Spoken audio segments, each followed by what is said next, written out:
Thank you guys so much for being with me this morning. It's really nice to see you, and just so excited to have the opportunity to talk a little bit about kind of just a variety of exercises that we do at Claudia Taylor Johnson, both working to strengthen our musicianship skills, but also our oral skills. And I think a lot of times as band people, we have a kind of an aversion to singing. Maybe we're a little bit uncomfortable about it, or it panics us as we go through the process because it's unfamiliar. And when I was in high school, my high school band director and the choir director were a husband and wife team at South Brunswick.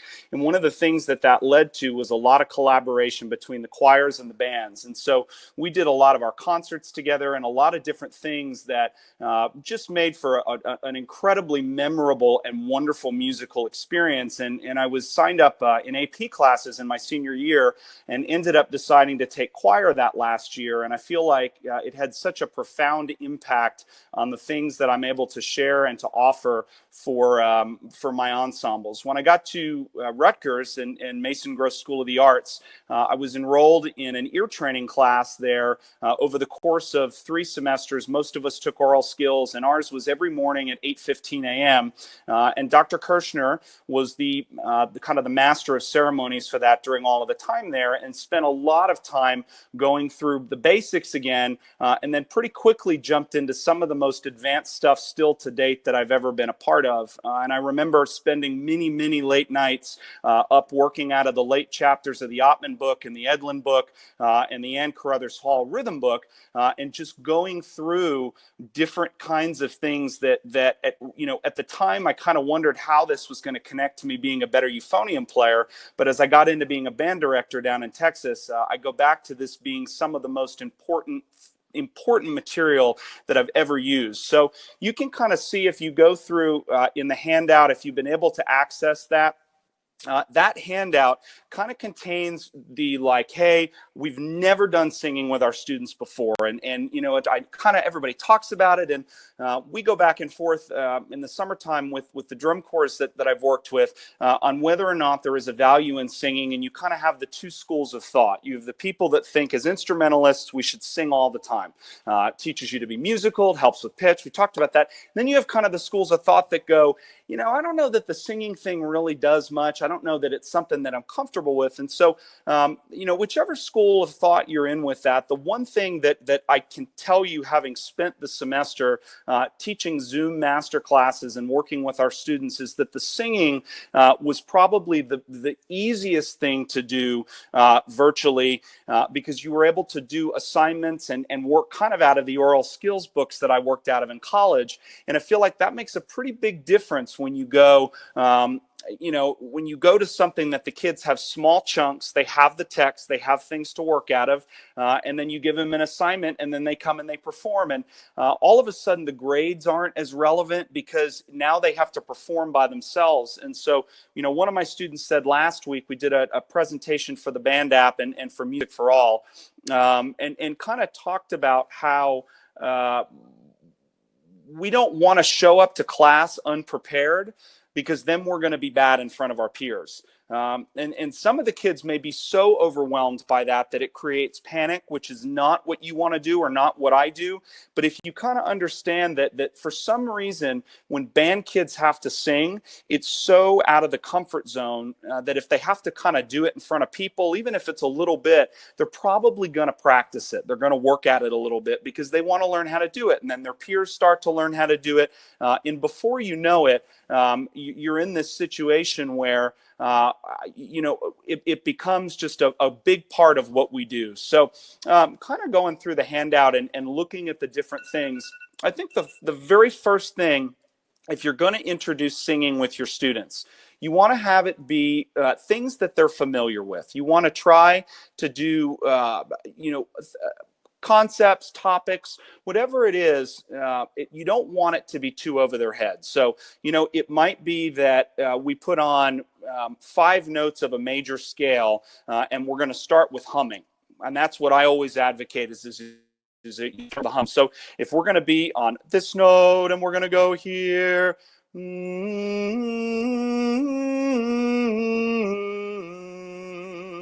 We might start here.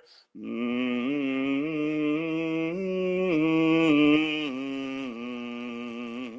So the 5-note pattern, that's something that they've been inundated with since they were baby children, is kind of understanding what that scale sounds like. And what you're going to find, if you've never tried it before, if you start with that, you're going to have kids in all different ends of the class. You're going to have the ones, first of all, that are like, no way, I don't want to do this. They're going to buy into that if you do. So if you're like, come on, we're going to do this. I always say with new groups, that let's get past the giggles, let's get past, the discomfort with that. And it's amazing that if you set kind of a comfortable but relaxed tone, they're going to buy into that if they see that it's something that you're interested in and that you want to. And so once you start with those 5 notes, whether you're in groups of 10, whether you're in groups of 20, whether you're in groups of 30, there are going to be kids that can do it. There are going to be kids that can kind of do it. And then there are going to be kids that can't. And so what you quickly want to make a decision about is, do you want to try this in a larger group or a smaller setting? What's your comfort level? What's your kid's comfort level? I've always found that starting in smaller groups with singing tends to be better. But as they've done more singing, our middle school directors have done that. We've been able to do more advanced things at the high school level earlier because the students are starting at a younger age. But we've always recommended starting that singing in small groups, maybe 6 to 8 with their sections, so that when there is a student that can't do it, it's less embarrassing for them and less frightening than if they were going to start that in a large group. So let's say right now, you're on your Zoom masterclass and you've got your 6 kids, you've gone through the 5 notes of the scale pattern, all right? What happens when you can't get a student to be able to sing? And I'm going to ask that because people are saying there's no handout. I knew there was a handout. I wonder if I can put that up for you. I wonder if we can do that. Let's see. Yesterday when I checked with Rania, I know there was definitely a handout that was in there. And so let's try this. She gets a little wonky with me. Was doing this morning, my screen share.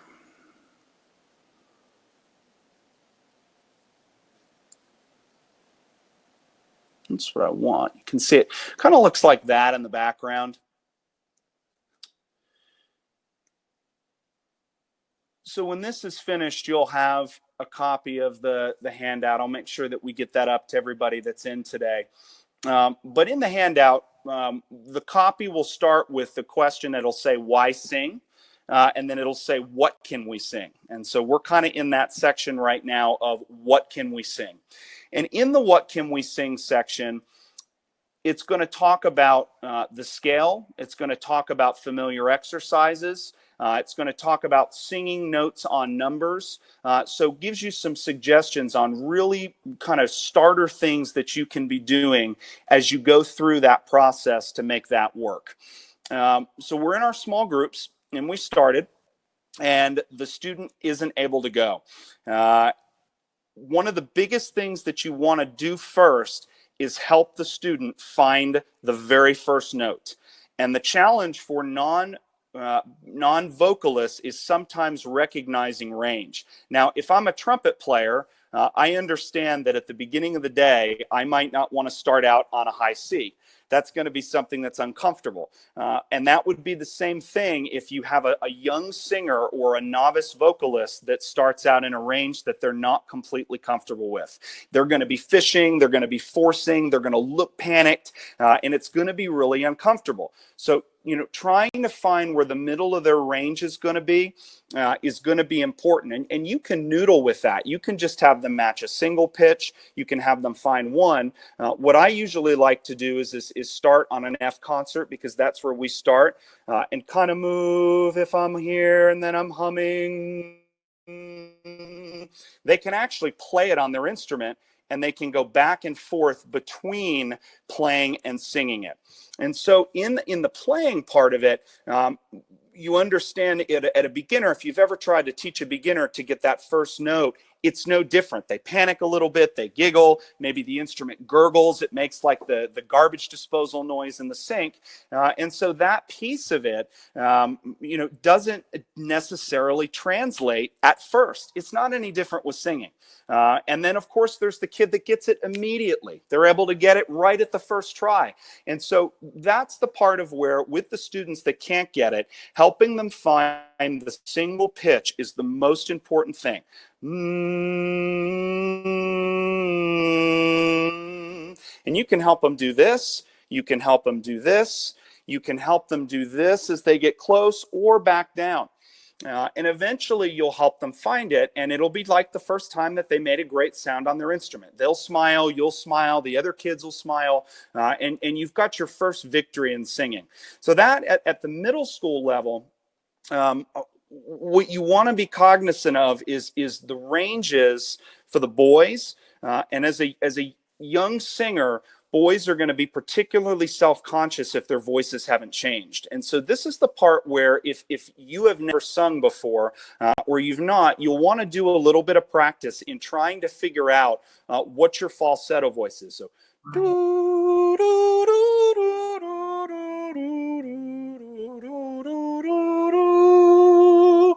and all of a sudden, if you're able to sing in the same range, then the boys won't realize. Elementary choir is a little bit of a blessing because the boys and the girls, their ranges are the same. And so for them, they don't really realize that they're different. But all of a sudden in middle school, maybe late elementary, we start to that sound. And you know that when they make that sound, they're going to panic about it a little bit. And I think that if you can tease them and giggle in a way that they're comfortable, that's great. If they're not set up, we're teasing and kind of having a more relaxed environment as your thing, then you want to have a plan for when somebody does start to panic and when they shut down a little bit. Whether that's going to be you move on. Know that when you move on, sometimes they feel like they're not any good. And so that's where I go, if you can work a little bit, figure out your falsetto, figure out you humming the 5 notes, and kind of be able to model it and demonstrate it and have them not panic, all of a sudden it's no different than it was when you were working through some beginner stuff on the instrument. My colleague at Claudia Taylor, Alan Sharps, will tell you that singing solfege and singing syllables was way outside of his comfort zone. And so, I guess what I found is that, working alongside of somebody that was learning the process, whereas I kind of came in knowing the basics of that, Mr. Sharp spent a lot of time practicing solfege. He spent a lot of time going through the process of where he was able to demonstrate for his students what he wanted them to be able to do. So your game plan and your success with it, I think, is going to be based a lot off of whether or not you can do it yourself, and whether or not the environment in which kids can try things is going to be safe for them. So those would be, kind of the first ground rules of what that is. On the handout, I kind of provide a little bit about why solfege and why to be able to go through that. And I think it's one of those that the solfege system, in my opinion, and in a lot of the research and what is found, has given kids a relatable syllable and a word. A lot of times I use an example of what goes on in church, that when we sing a hymn to something, if we just speak the words to the hymn, we're not as comfortable as when we sing the words to the hymn. Sometimes when we've got a school song, if we had to speak the words to the school song versus sing the words, like our school song starts, near rolling hills where wildflowers grow, with fields of green and bonnets of blue. Near rolling hills where wildflowers grow, with fields of green and bonnets of blue. And that concept with the students, for me, because I've done it so many times, both of them are interchangeable. But if you ask the kids to speak the words to our school song, I can tell you from experience they have a harder time remembering what the words are without the lyrics. And so, for whatever goes on in our brain, and I would imagine there's any number of people on the chat that have done some degree of scientific study to learn more about that. But learning the basics of the syllables I help ground the pitch. So we know that do goes to re goes to mi. Then it doesn't matter if we change keys. Do re mi, do re mi. That do, re, and mi are always going to be in that same place if we're using movable do. And so in the scale, what I've written out for you is a little bit about the syllables. If you've seen the movie The Sound of Music, do, a deer, a female deer, re, a drop of golden sun. That re, we would think it's R-A-Y, like a ray, or do, D-O-E, like a doe, a female deer. In reality, all that song does is provide a catchy way to memorize do, re, mi, fa, sol, la, ti, and do. And those of the 8 pitches of the major scale, really in beginner solfege, if it's your first year singing and you can get them to learn over the course of 1 year, just learn how to sing a major scale in 1 octave. If this is 7th grade, I wouldn't try to go beyond singing 5 notes even. Getting the concept of matching pitch, the concept of how to produce vocal resonance, that's going to translate. And then for brass players, it's pretty slamming, because on your mouthpieces, you can go and now buzz what they've been singing. Gets in their ear, and that's going to be better.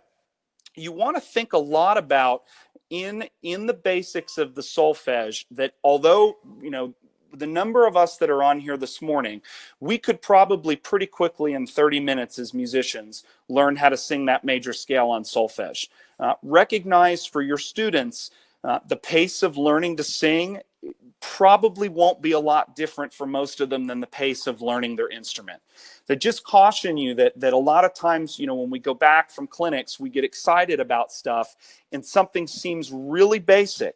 But if we were all let's say we were not bassoonists, we were at a bassoon clinic today, and we were talking about learning to do bassoon, a 1 octave scale on a bassoon. You think about all of the different things you would need to learn how to do in order to make that happen. Or if you're a clarinet player and you were going to go learn a 1 octave scale on the French horn, you think about all the things you would need to learn how to do.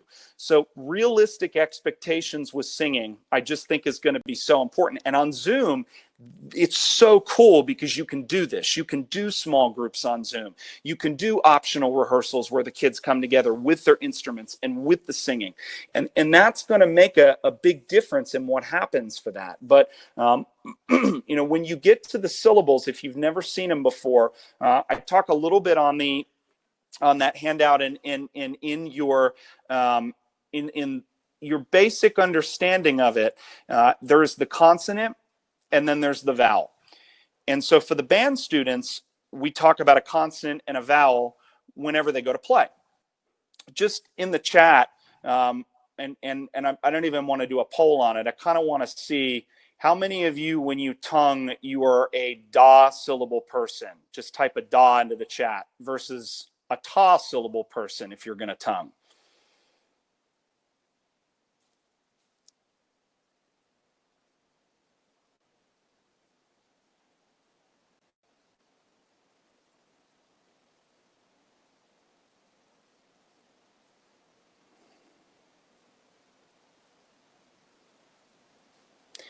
And as that starts to come in, the ta versus the da, what's amazing is that there's so many different variants on that. There was a clinic that at Midwest that happened this year where we talked all about the difference between a da front and a ta front. And what's amazing about that is you've got people that are so loyal to one or the other, and they'll explain. What I would urge you to think about with any of that is that regardless of what it is, it creates a style, it creates a mood, it creates a type of music. And in that very front, if we use a T, the T can be more poppy, more percussive. There can be more front. The da can still have presence. It can be rounder. And then there's an infinite number of different ways that can start. The back of the note, whether it's ah, oo, flute players use a lot of tu or T. You've got that E sound that's there. O for lows. All of that is the basics of what would happen if we were doing singing.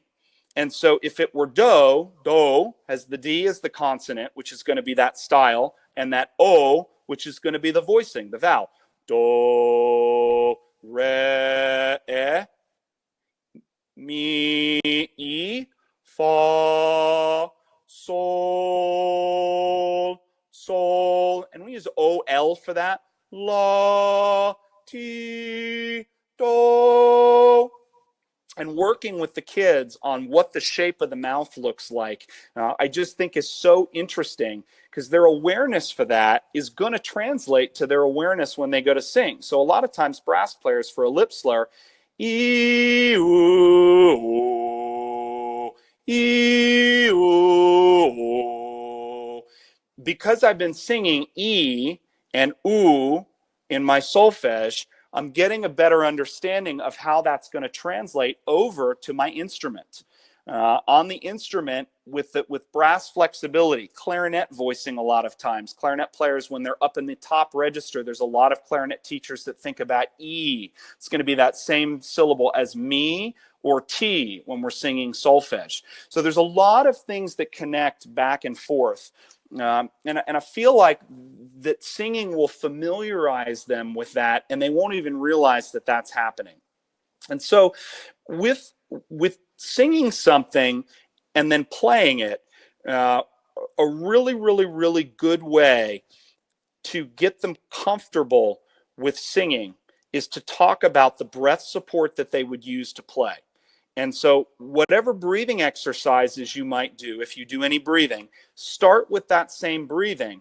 And then when we go to sing, remind them to take that same breath. And you can see on the Zoom whether or not they're tense, whether or not they're opening up their mouth. Okay, young musicians, do, re, mi, fa, sol, are not going to want to open up their mouth to sing. They're going to have that degree of insecurity with it. So you want to have that be kind of your main focus, is getting it so that they know what the vowel sound is. They know how to open that up. They learn the syllables, which is going to be a challenge at first. You're going to find that they have a difficult time being able to memorize what those syllables are.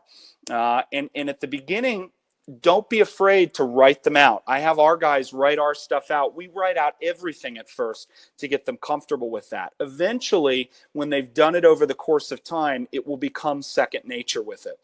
And so one of the questions that I always get is whether or not we use movable do or fixed do. And if you don't know the difference between the two, fixed do is where do is always C. So if I push C, no matter what key I sing in, do is always going to be C. So if I was going to do a D scale and sing, I would start on re. If I was going to do an E flat scale, I would do me versus an E scale, which would be me. And you go, well, that sounds a little bit confusing. And the answer is, if you know it, it's not. In fact, it can be really helpful to know the chromatic syllables. And in my next session tomorrow, I'll go through how to get kids to do chromatic syllables. And your advanced ones at the high school level will eat that stuff up, because it's exciting, it's interesting, it's new. If you are at the very beginning of this, though, movable do is really a friendly way to introduce the kids to singing in different keys, because no matter what starting pitch you are on, let's say it's E flat is the tonic, F is the tonic, G is the tonic, the first note of the scale is always do. and that will move around. And so they learn what that major scale sounds like, and then the pattern is the same. And I get a lot of people that go, if you do C, it develops perfect pitch. I agree with all of the arguments on both sides of it. And I don't really want to debate it, because I don't know that I want to know what's right, because I've already said we use them both. What I think is really important, though, is whatever you're going to do is in your comfort zone. And so if your comfort zone is fixed O, and that's the place that you feel like you can have the most impact on your kids, then I would use that. I would go through that process and teach that. You can teach the 5 notes. You can teach them the multiple syllables up at the beginning. And I think that you kind of want to think in terms of, what are you going to be the most comfortable with, and what are you going to be able to communicate to your students as you go through. I have found that using the movable do in general, and this is through 12 years of singing with students, is going to make that more comfortable for them as they get into different key centers. So learning how to do an E flat scale, a B flat scale, an A flat is going to go faster when do, re, mi, fa, sol, la, ti, do are in the same space. Some people have asked about the hand syllables. I've never done that hand syllable stuff with my students. I did it in college and in choir, but I always found that if I was with them, we've done a lot where we have them finger and position along so that they're associating the note with the scale. And that's something that then they can sing it, they can buzz it if they're a brass player, and then they can go ahead and play it. In some of you are seeing the handouts and some of you are not. You've got, I've left you with what's called the Wind Ensemble Final Review. And this was with the older students this year, kind of going through a check for understanding at the end of the semester.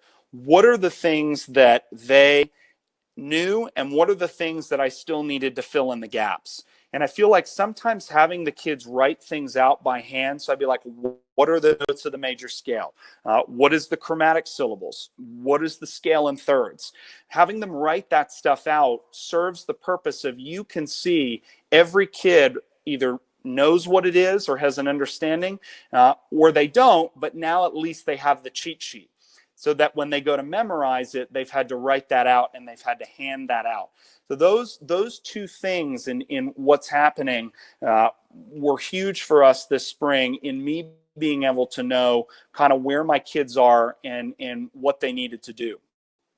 And with going beyond basic major scales, humming, singing 5 notes, this is so fascinating. I'm getting all of your das and tas right now. A lot of das. They took a little bit to populate on my screen. Ta for accents, da in general. I love that. I'm a ta person for accented and a da person for more legato. Ta is what we call a default tongue start if we're a march. Da would be something smoother. That's just the personal preference. A lot of our brass teachers are into that. If we're playing at big volumes on the marching field, we might use a da to try to get some of that tongue out of there. And that with the syllables, do, do, re, mi, mi. You can experiment with how much consonant they put on the front of that. And even that is going to sensitize them to the kinds of things that they do on their instruments when they go to articulate and when they're through that. If you have a harmony director, I would use your harmony director, always helping them learn to match pitch with a drone.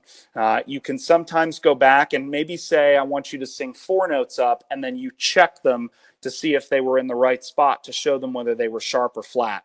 I think a lot of times when we sing, we do it without a pitch reference because they have their instruments with them. They can always self-check themselves and go through that process to make sure that they're on the right spot. But we are always, whatever we're going to sing, we try to play. And so that's where on the Zoom stuff, you can do a lot of around the room. And with our students, we were doing groups of 20 and I'd just call on them and have them say, sing me a major scale starting from this note, E flat. Then they would play their E flat scale, sing it, play it, maybe buzz it.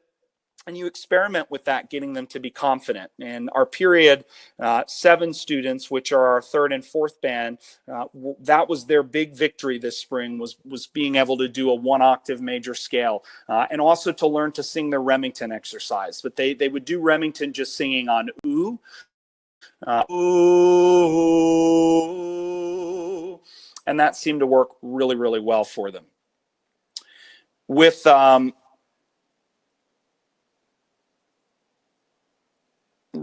the overview kind of understanding that this process could happen over years at a time, you kind of got to assess where you are, whether or not you are at the very beginning of their musical journey. I would introduce it immediately. Down the road, your later teachers will thank you for that. If you are in a later grade, 9th grade, 10th grade, and this is going to be the first time that you've done singing, start at the beginning. Let's say that your students have had some basic singing experience. In the session that I'm going to cover tomorrow, I will go through rhythm exercises that I think are important to do, because as they start to put singing with music, I have a great book. It's called the Ann Carruthers Hall Studying Rhythm. And in this book, there's 2 different types of things that go on. The first is just a speaking, and we teach our students how to conduct a 4/4, a 3/4, and a 2/4 pattern. Younger students, we just have them tap here to learn how to keep the beat with a metronome. We use the Ottman book, Robert W. Ottman's book on singing, and then we use the basic exercises that I pulled from Dr. Kirshner and Dr. Urban at Rutgers. We'll go over, this was one, and I'll have some videos to show tomorrow of students performing. Do, mi, re, fa, mi, sol, fa, la, sol, ti, la, do, ti, re, do, la, ti, sol, la, fa, sol, mi, fa, re, mi, do, re, ti, do. A scale in thirds. They would play that and they would sing that. And they really liked that this spring. 5-note scale patterns.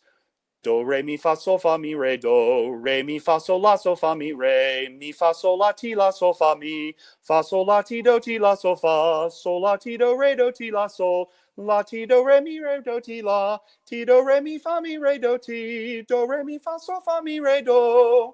Going through that is another exercise that students will benefit a lot from, both learning how to do those fragments, and then we did some introduction this spring with the really advanced kids into singing modal scales.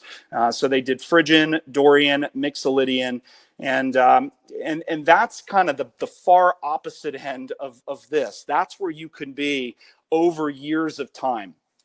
I think at the end of this, as we wrap up, the why was the very first thing that I go back to. And a lot of times when you ask your students, why do they sing? The very first answer that they'll give is either, I don't know, or if you can get an answer out of them, it'll be pitch. And I think pitch is great. I think pitch is really important. I think the most important thing for singing is that they learn how to phrase and they learn how to be musical. A lot of times young wind players, when they play a phrase, it just sits there. It's so stale. And so if I go back to the exercise, do, re, mi, fa, sol, fa, mi, re, do, re, mi, fa, sol, la, sol, fa, mi, re, mi, fa, sol, la, ti, la, sol, fa, mi. Okay, it doesn't sound like it has a lot of presence. Do, re, mi, fa, sol, fa, mi, re, do, re, mi, fa, sol, la, sol, fa, mi, re, mi, fa, sol, la, ti, la, sol, fa, mi. Versus do, re, mi, fa, sol, fa, mi, re, do, re, mi, fa, sol, la, sol, fa, mi, re, mi, fa, sol, la, ti, la, sol, fa, mi.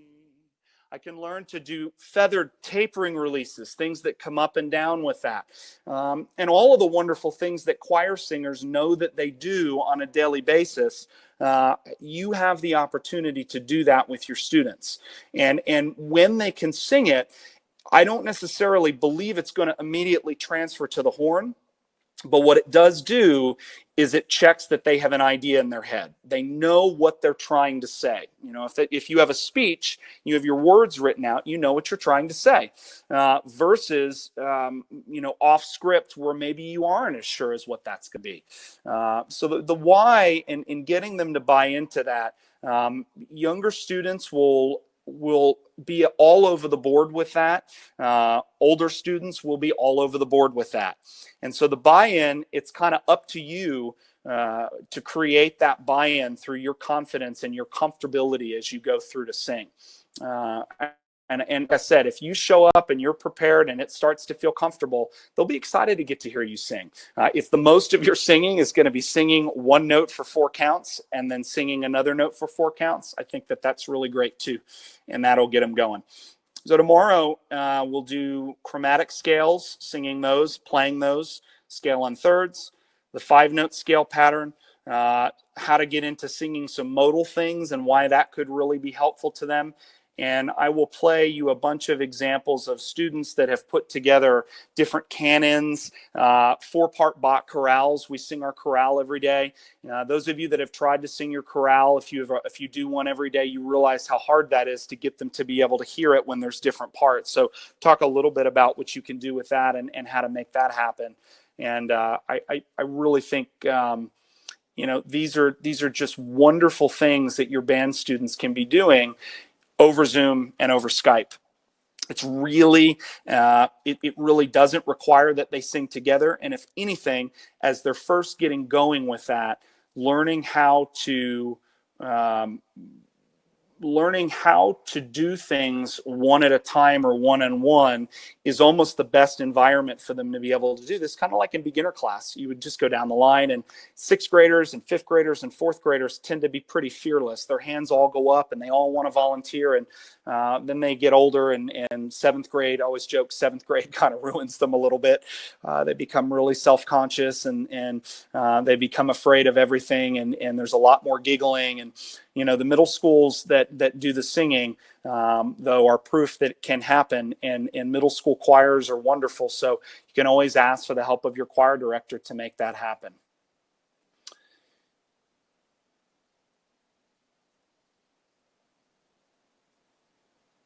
I'm going to see if this will work. Just for my own comfortability here. We'll see if there's a poll that comes up. It just says, how comfortable are you with teaching and singing the solfege syllables? And this will help me for tomorrow as I'm going through my plan.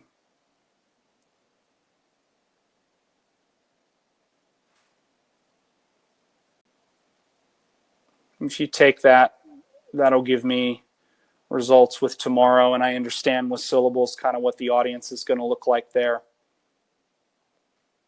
It's locked and loaded.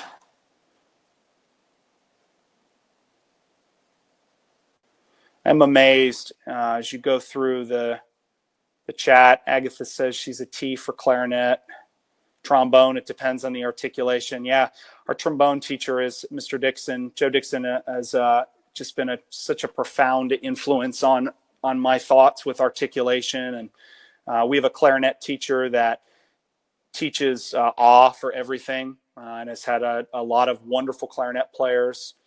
And then I'm looking.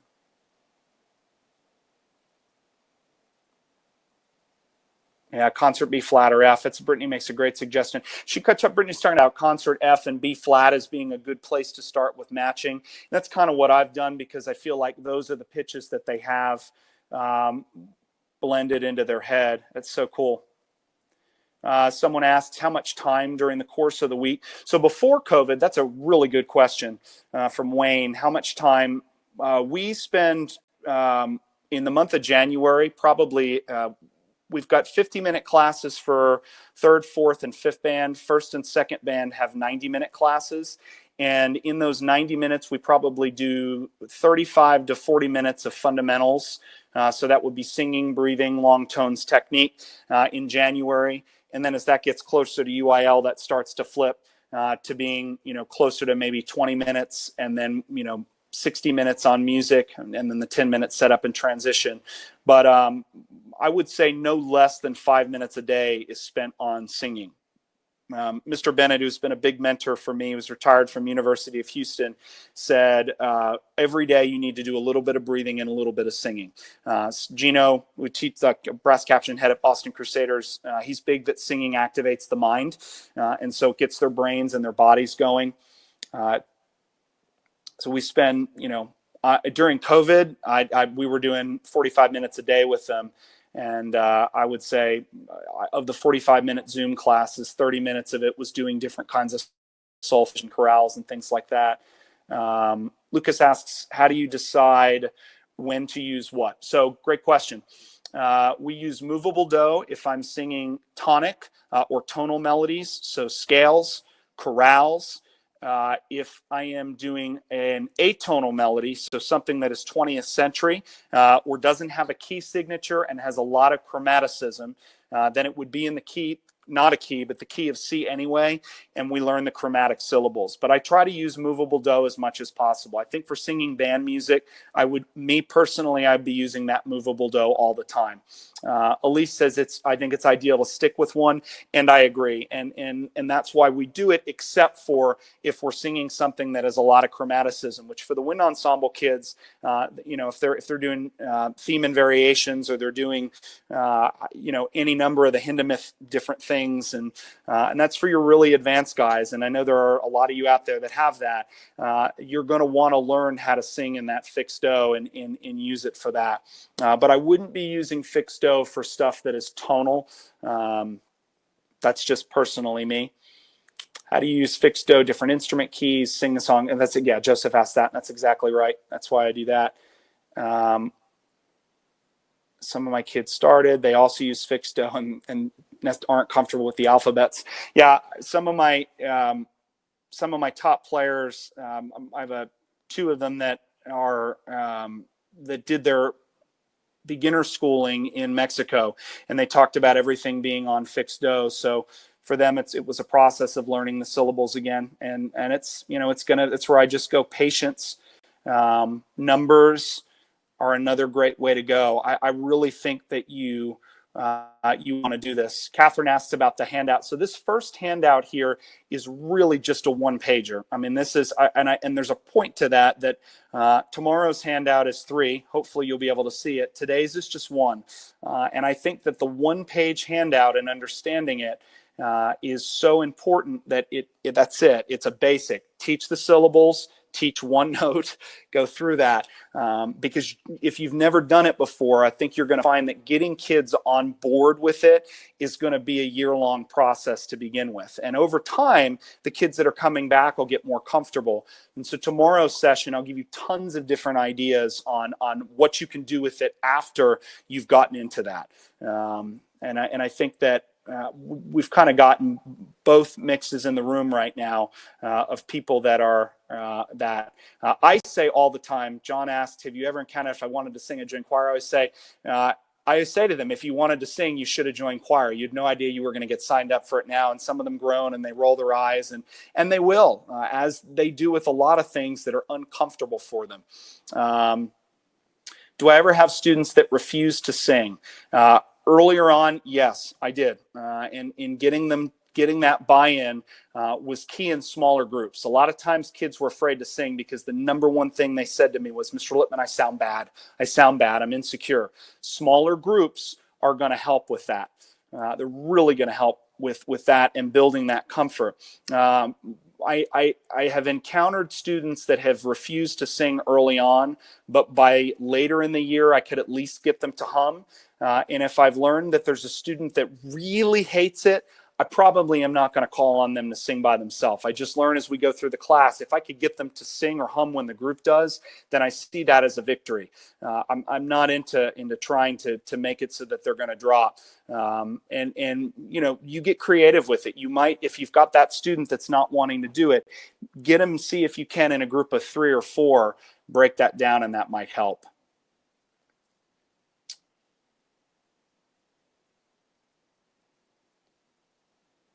These are really, really good questions.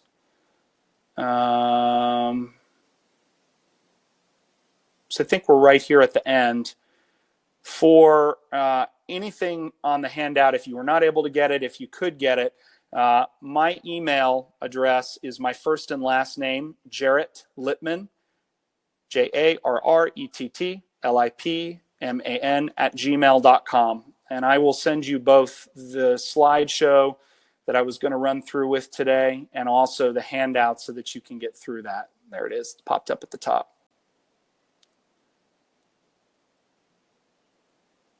These are all great questions and some great suggestions from some of the people that are based in Kentucky with all of that, why they do movable dough. Talk to your choir director on your campus if you're fortunate enough to have one. They can kind of help you with different syllables and whether to sing on ah or ooh or how to deal with some of the physical things that go on with all of that. But I hope I will see more of you tomorrow as we are building on today's stuff and some more demonstrations, which will come with you for that. Yeah, we've said 39% of the room was fluent, 54% reasonably familiar, maybe could teach it, but not confident. Yeah, that'd be a good project for a lot of us over the summer. Get your oral skills stuff out from college and make that happen. And that poll. I think we're there. It looks like we're at time. Elisa, are you on right now? I'm totally here, Jarrett. Can you hear me? I can. Are we at? Okay. We're at time. Yes. We're super good. Do you feel good about this? What a great session. I feel very good about this. Thank you so much for your support too. Of course. Thanks everybody for coming, and we will collect everybody's handouts and make sure those are available to you. And thanks for handing out your Gmail address, Jarrett. They're going to love contacting you. No problem. Happy to do it. All right. All right, everybody. Did you already plug your next session too? I did. I talked about that for tomorrow. Yep. Awesome. Perfect. Okay. Have a great rest of your day. All right, everybody. Thank you so much. Goodbye.